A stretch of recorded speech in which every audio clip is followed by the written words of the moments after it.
In an effort to promote high-quality services and business excellence, the British Virgin Islands, as a Category 1 jurisdiction for ship registration, is now positioned to offer the United Kingdom Maritime and Coast Guard Agency's Seafarers Medical Certificate for persons working aboard vessels. On this GIS report, Acting Director of the Virgin Islands Shipping Registry, Captain BALA, and Miss Janet Oliver, Executive Director of the Charter Yacht Society, join me to share more on the work of the department in bringing this initiative to fruition and what it means for the maritime industry of the territory. Captain BALA, welcome to our program. Thank you. The Virgin Islands Shipping Registry has partnered with the UK-based Maritime and Coast Guard Agency and People's Hospital to bring the Seafarers Medical Certificate to the territory and to the seafarers in the region and the wider community.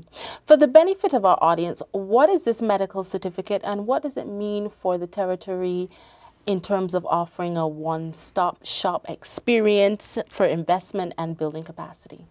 Okay, Mrs. Harris, I'm delighted, in fact, I'm very excited that now we are able to offer the ENG 1 medical certificate for the seafarers that are there in this territory as well as neighboring countries. This medical certification was not available for anyone to go and be employed overseas and to be employed internationally. The medical certification regime that we had in this country was just for the local areas only. And if you had to take this certificate to anywhere outside, if you want to trade internationally, then there was no medical certification available.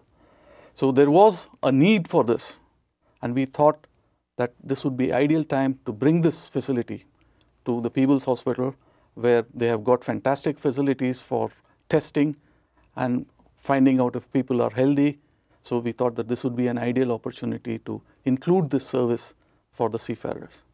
And one more thing, it is very important that we make our territory a one-stop shop for all maritime services. And seafarers medical examination is one such aspect. And it's really exciting news that we have this in our territory now. Previously, where would persons have had to go in order to acquire this certification?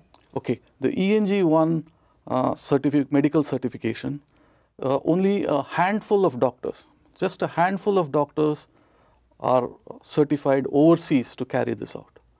And we are very lucky that we have Dr. Trotman Hastings from the People's Hospital. She has gone through a rigorous interview process and selection process, and then she has got this authorization from the Maritime and Coast Guard Agency to issue on their behalf an internationally valid medical certification. And this is something that we are really proud of. Now, if somebody had a few days ago, even a few days ago, if somebody had wanted this kind of certification, there was nothing available locally. For an ENG 1, they would have had to go to Fort Lauderdale or even to Trinidad or Tobago. So it is a very great opportunity for the sailors that are here to be able to get it locally here. So the territory is one of 2 Caribbean islands that offer this, Trinidad and Tobago and now the British Virgin Islands. Absolutely. What is entailed in the medical exam and what should persons bring with them when they're coming?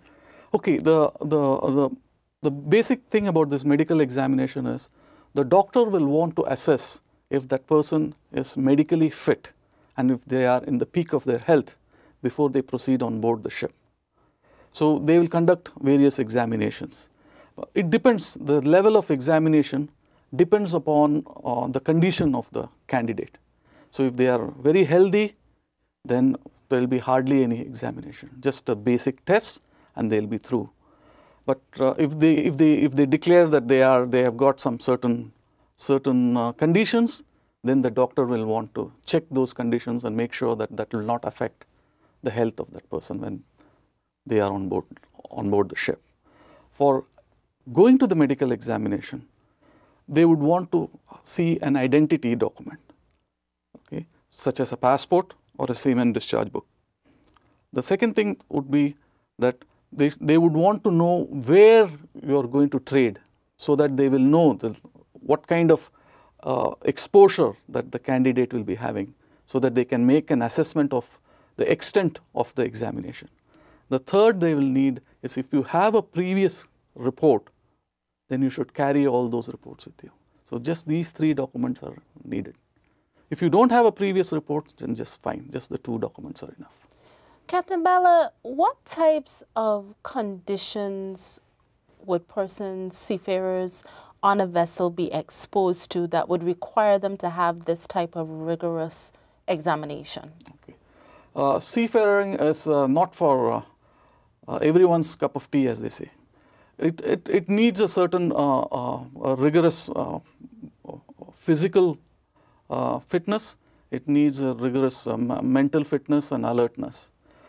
And being away, sometimes the ships, I'm talking about ships that sail for maybe 45 days out at sea and very far away from the land, there are no medical facilities available on board.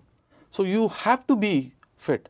And then sometimes the work involved is it makes you very tired. Sometimes 12 hours, 14 hours, you have to work. And then if you are out at sea for 45 days, then obviously you run out of fresh food. So all these conditions make it very rigorous. There is no medical facility as well. So it is very important that the person who goes on board is totally fit for the rigors of that voyage. So that is why this examination is important. It is also important for the ship owner themselves. They don't want to take somebody on board and they fall ill, and then they have to fly them back, say, from Japan to the BVI. And it is going to cost them a lot, plus the treatment of the person for which they are obligated to give. So it's a win-win situation for the owners and for the candidates themselves, that they are thoroughly examined before they go on board the vessel. Captain BALA, is this certificate and the examination, is it required for everyone working on board a vessel, or is it specified to just certain occupations? It is required for everyone that work on board a vessel. If you are going to visit that vessel, it is not. If you are a passenger on a vessel, you don't need it. But if you are working on that ship and you are getting paid for that work on board that ship, then you need this kind of certification. If you are on a pleasure vessel and you own that vessel and you are not operating commercially, then you don't need a medical certificate. You're just taking a boat out for a jolly. You don't need that. But if you're operating commercially, every person on board who is working there needs to be medically fit. In terms of certifications, we're talking about the medical certification, and we know that the HLSCC also offers another type of certification, which is the STCW. Yeah. What is the difference between that and this? Okay. This STCW convention, it's a long-winded one. Basically, it deals with the qualifications of a seafarer, the competence of a seafarer, what kind of experience that they should have before they can appear for certain licenses. So it deals with those, the competencies itself. The STCW also requires that people should also be medically fit. Even if they are competent and not fit medically, then they can't go on board. So it's a separate aspect. It's a human element here, where you're talking about the fitness of the person to go and work on the ship. But STCW is only the qualifications. It is like getting a particular qualifications to go and do a particular job on the ship. So we're indeed building capacity from all ends for our maritime industry. Yes, yes. So we have some really exciting plans for the Virgin Islands Shipping Registry on how we are going to move forward in the coming days. And this is just one of them. There are more to come. Thank you, Captain BALA. At this time, we are going to take a short commercial break. And when we return, Ms. Janet Oliver from the Charter Yacht Society, she's going to join us to speak more on the Seafarers Medical Certificate. Stay tuned. We'll be right back after this break.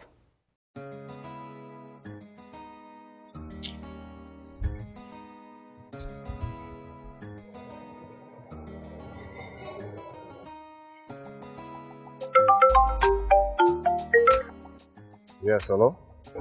Hey Sean, what's going on? You sound upset. Nah, this is a bank. They keep harassing me. They want me to bring in either my passport or my driver's license so they could update my information on diligence process. I mean, come on, man. I've been going to this bank for the last 15 years. They should know me. They used to get on my nose too, until I asked them why they were doing it. Essentially, people's circumstances change, and what may have been the case 5 years ago is not the same today. It's the same case with the bank. They need to conduct their updates to protect you, to prevent handling dirty money, to prevent money laundering, to prevent terrorist financing, and because it's the law. Well, since you put it that way, I guess I could do that all in the morning on my way to work. I could probably drop it off and pick it up later. Okay, bye. This message was brought to you by the National Risk Assessment Public Education Committee and this station. Welcome back to our program, where we're discussing the Maritime and Coast Guard Agency's Seafarers Medical Certificate for persons working aboard vessels, which is now being offered in the territory. Joining us for this segment is Ms. Janet Oliver. She's the Executive Director of the Charter Yacht Society. Ms. Oliver, welcome to our program. Thank you. It's nice to be here. We have some really good news for the Charter Yacht Society with the advancement, the progress that's been made in the industry. Tell us how this affects and benefits your organization and persons working with your organization. Right. Well, I have notified our members that this is coming into effect in the BVI. They are now going to be able to do their ENG 1 here, their Seafarers Medical Certificate here. And to say that they're delighted is an understatement, and I will explain that if someone's certificate requires renewal during the charter season, then it does mean that the crew have to leave the territory and go and find a place that they can have their medical done. So they interrupt their charter schedule, and that means income for them. And it means for us, it also means guests having that wonderful experience of sailing around our islands. So it is an interruption in the middle of the season. And not only is it an interruption, but I'm also understanding that it would also be an inconvenient cost because you're flying out, accommodation, everything that has to be considered.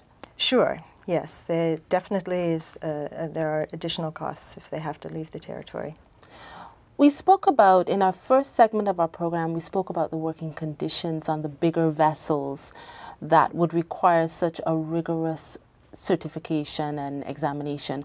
What is it like for the private sector industry? What is it like for working on a charter boat?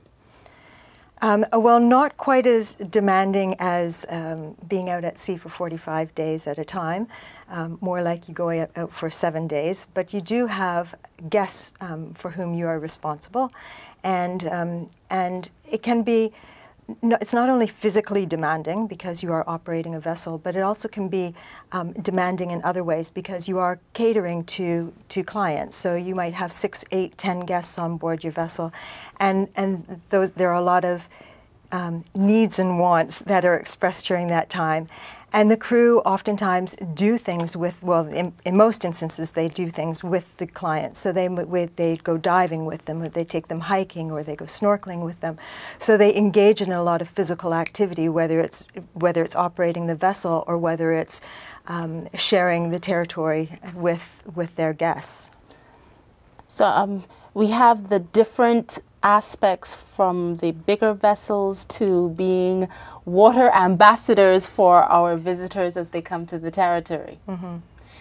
Captain BALA, if a person's certificate expires on them or they don't have it, how does that affect their employment or even the vessel operation itself? Firstly, a prudent operator would not take anyone on board unless they are proved medically fit, because there is a law about that. So they will not employ someone who does not have a certificate, and if that certificate expires, then they will ensure that it is revalidated at the next port of call. So I would expect that if there are certain the cruise ships that come here, if anyone's certificate expires, then they might need that service from our doctors here. So that's something that they will do. Throughout the program, we've been speaking about cruise ship and vessels and ships and anything that floats. Just for the clarification of our audience, would ferries or smaller vessels come in, smaller boats come in under this as well, persons working on those? Yes, yes. Because what it is that if you have any commercial operation that is taking a passenger for money, okay, if you have operating or cargo for any consideration, then the crew that you employ on board there, your vessel, must be medically fit. And there is a law about that. So whether it's a small vessel that takes people from one place to another, or it is a large ferry, or even a cruise ship, or an oil tanker, or a cargo carriers that are around here, every seafarer is required to have a medical fitness certificate. Does it matter if it falls within a commercial venture or if it's a private pleasure boating? I'm going to take my friend, launch our boat, carry them from Road Town to Virgin Gorda and back. Would I still need that certificate? If you are not, if you're out on a pleasure trip, then there are absolutely very minimal laws, Unless on the pleasure vessel itself you are on a super yacht and you are employing crew to take you around, then those crew will need qualifications and they will need medical certification. But as long as you are doing it for your driving for a day out at sea, you don't need the ENG one. So those kind of people can be rest assured that they don't have to go through this. Thank you, Captain BALA. Thank you, Ms. Oliver. Thank you. We are coming to the end of our program, and do you have any closing thoughts for our audience, for your industry partners? Yes, this is very exciting news for the territory, and I want every seafarer to take advantage of this and use the internationally accepted medical certificate rather than the ones that are only valid within the BVI. So this, having an internationally accepted medical certificate will allow them to search for jobs worldwide. So this is very important message to all of them. Please make use of this facility. It is available. And I'd just like to support what Captain BALA said. I had a captain send me an email today, and he said that he was always puzzled by why, as a MCA governed jurisdiction, we didn't have this available. And 4 years ago, I did start to inquire about it, and I'm so pleased that today we will, we do have the availability of getting a Seafarers medical certificate here in the BVI. It's exciting. Wonderful. It is essential to have an ENG1 Seafarer Medical Fitness Certificate to work at sea, whether in charge of a ship or serving on a merchant ship or yacht. According to the Merchant Shipping Act, Maritime Labor Convention, Regulations 2013, Section 8(1), as part of the minimum requirements for seafarers, their recruitment and placement, no person shall be employed in any capacity on any Virgin Islands ship unless there has been delivered to the master of the ship a certificate granted by a duly qualified medical practitioner certifying that the person is medically fit to be employed in that capacity. The government of the Virgin Islands is committed to creating a one-stop shop value-added experience for its clientele, thus accomplishing yet another step in safeguarding the economic future of the territory. In this regard, the government is ensuring that the BVI will be well positioned to meet the ever-changing needs and demands of the maritime industry as a vital part of its economy. For the Department of Information and Public Relations and the Premier's Office, I've been your host, GIS Information Officer Nadia James Harris. My guests on today's program have been Acting Director of the Virgin Islands Shipping Registry, Captain Raman BALA, and Miss Janet Oliver, Executive Director of the Charter Yacht Society. They joined me to discuss the Seafarers Medical Certificate now being offered at the People's Hospital for persons being recruited to work aboard vessels in the territory. To keep up with the latest events and get your official government news, remember to visit the government website at bvi.gov.vg or follow us on Facebook, YouTube, or Twitter at BVI Government.